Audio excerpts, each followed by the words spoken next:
Welcome to The Explainer. Today, we are stepping into a seriously profound, rigorous, and deeply intellectual exegesis. We're going to explore this intense, fascinating intersection of theology and psychoanalysis. How? By examining Pope Leo XIV's encyclical on artificial intelligence, Magnifica Humanitas, right alongside a razor-sharp Freudian response. We are absolutely naming names today, from Pope Leo XIV to Sigmund Freud and even J.R.R. Tolkien, and we're following the source text step by step to uncover a crisis that is way bigger than just automation or synthetic media. It's actually a crisis of the human ego itself. Let's get into it. Okay, let's look at the cognitive map for today so you know exactly where we're headed. First, the Pope and Sigmund Freud. Then, AI and the ego trap. Third, Babel versus Nehemiah. Fourth, sublimation and forced inactivity. Fifth, bypassing the human drives. And finally, UBI, social GPT, and truth. We're going to break all these dense concepts down logically, I promise. Section 1. The Pope and Sigmund Freud, the clash of magnification and dignification.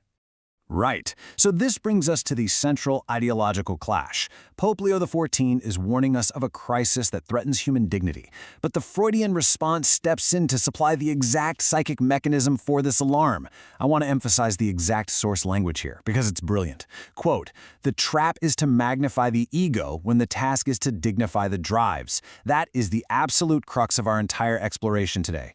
Look, humanity deserves defense, but the ego? The ego deserves suspicion. We are driven creatures, moved by things like libido, aggression, fear, and curiosity. The ultimate goal isn't to inflate ourselves, to somehow compete with machines, but to give those raw, messy drives a dignified human form." And this brilliantly illustrates the contrast between these two perspectives. On the one side, you have the Pope's Magnifica Humanitas, which operates in the language of Christian grandeur. It kind of tempts us to defend humanity by insisting on our inherent superiority to machines. But on the other side, the Freudian response, Dignifica Humanitas, argues that humanity is dignified precisely through our incompleteness. A human being is grand only when grace, relation, weakness, and frankly failure prevent that grandeur from turning into outright self-worship. Section 2. AI and the ego trap. Flattering the surface organization. We really need to unpack the psychological mechanics at play here. AI isn't just dangerous because it replaces tasks or concentrates power. No, it's dangerous because it offers the human ego a fantasy it already desperately, deeply wants. To understand this, let's precisely define the ego using the text's language. The ego is a surface organization. It's a manager of pressures, constantly negotiating between desire, law, fantasy, reality, and fear. It defends itself through illusions. So when AI humiliates the human ego by doing things faster and better, the ego responds to that humiliation by wanting a crown. It wants intensified narcissism. It wants synthetic affirmation. Think about how exactly AI flatters the surface organization. Sure, it writes, paints, and translates quickly, and automates routine medical and legal tasks. But more dangerously, it offers mastery without limit. It gives us knowledge without the painful apprenticeship. It grants creativity without the shame of exposure, and simulates intimacy without the massive risk of vulnerability. The standard anti-AI humanism defense actually falls right into this ego trap. It tries to claim humans are simply more magnificent than machines. But Freud's response is much sharper. Human beings need way less magnificence and much more form. Section 3. Babel versus Nehemiah. Two psychic architectures. Now, what's really interesting here is how cleanly these two structural metaphors separate opposing futures. Babel is the ego-driven fantasy of a single tower. Total command, total surveillance, total prediction. It's basically the ultimate AI fantasy of seeing and shaping everything from the top down. Nehemiah is the exact opposite. It's the rebuilding of a broken city through distributed, local responsibility. Many hands, divided tasks, families and workers taking up a section of the wall. Nehemiah represents sublimation, divided tasks becoming real cooperation, and that cooperation becoming a protected, shared city. The text even brings in J.R.R. Tolkien here, citing The Return of the King. Tolkien gives us this beautiful sensory ethics that perfectly aligns with the Nehemiah model. Heroism isn't about mastering all tides or having total control. Heroism means taking up the field in the years you are given, putting your hands in the soil and substituting total mastery with finite, bodily, inherited labor. It's about leaving a cleaner earth for those who come after us. It effectively strips the ego of its Babylonian delusions. Section 4. Sublimation and forced inactivity. the psychic center of the AI crisis. Okay, let's move from metaphor into the daily reality of human labor and Freudian drive theory. We absolutely must define sublimation accurately. In Freudian terms, it is the redirection of instinctual energy into socially meaningful activity. You see, civilization actually does its work when raw, volatile forces like libido, aggression, rivalry, ambition pass through forms that make them useful. Work isn't just about income, it's a social organ of dignity, where raw desire becomes skill, judgment, and actual contribution. Now, the Pope counters this with a very specific phrase, forced inactivity. We have to be clear here, forced inactivity is not the same thing as leisure. Leisure has a natural rhythm to it. It follows work, fatigue, and return. Forced inactivity, on the other hand, is time wholly detached from recognition and responsibility. It leaves the human drives totally awake, totally hungry, and dangerously unformed.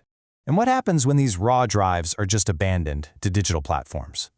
The text explicitly details how they return as awful symptoms. Apathy appears when desire loses its aim. Addiction takes over when a drive loops endlessly around available stimuli. Resentment boils over when aggression desperately searches for an object. Conspiracy fantasy erupts when blocked action converts into feverish meaning. And synthetic companionship arises when libido seeks a response without taking any real-world risk. This is a massive initiation crisis, especially for youth who find their pathways to adulthood completely blocked. Section 5. Bypassing the human drives, education, art, and intimacy. So, the crucial point is how AI systemically accelerates this bypass across our most fundamental institutions. AI basically offers a cleaner object, completely sparing the ego the messy, necessary detour through which our drives actually become dignified. Just think about it. In education, curiosity needs time and frustration. AI just hands over immediate answer possession.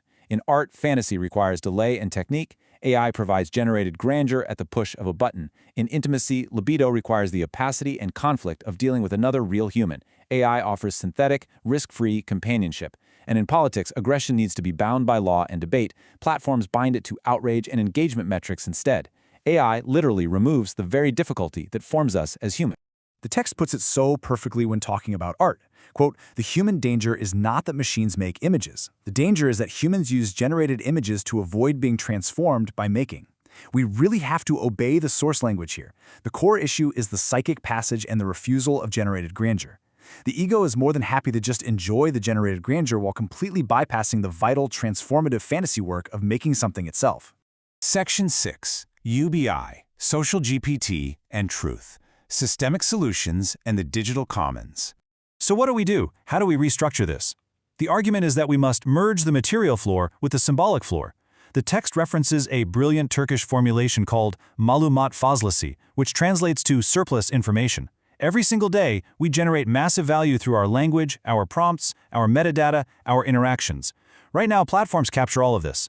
The argument here is that we need to recover this surplus information and return it to the commonwealth. Remember that Nehemiah architecture from earlier, rather than allowing it to be endlessly extracted upward into a private, Babel-like tower.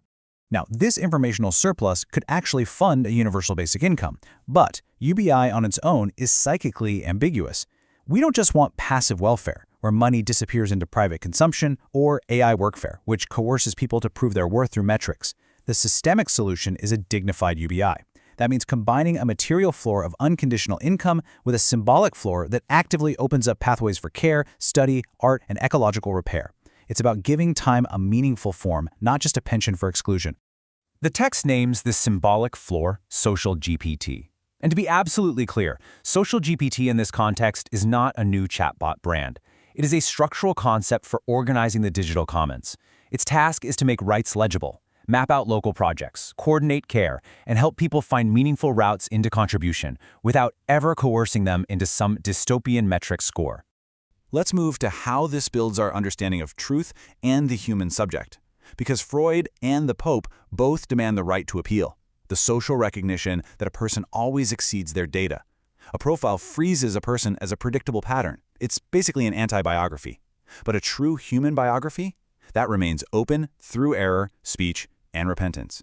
Human formation often begins exactly in the messy places where AI just sees noise to be corrected. We're going to add our explainer by leaving you with this provocative thought directly from the source. Can a person exceed the profile assigned to them? That is the beating heart of Dignifica Humanitas. Humanity doesn't need to give some grand victory speech over machines. What we need is for society to build the conditions where our incomplete, fragile human drives can actually become care, craft, justice, and love. That task is ongoing, and it is entirely up to us to form it. Thank you so much for joining me on this deep dive today.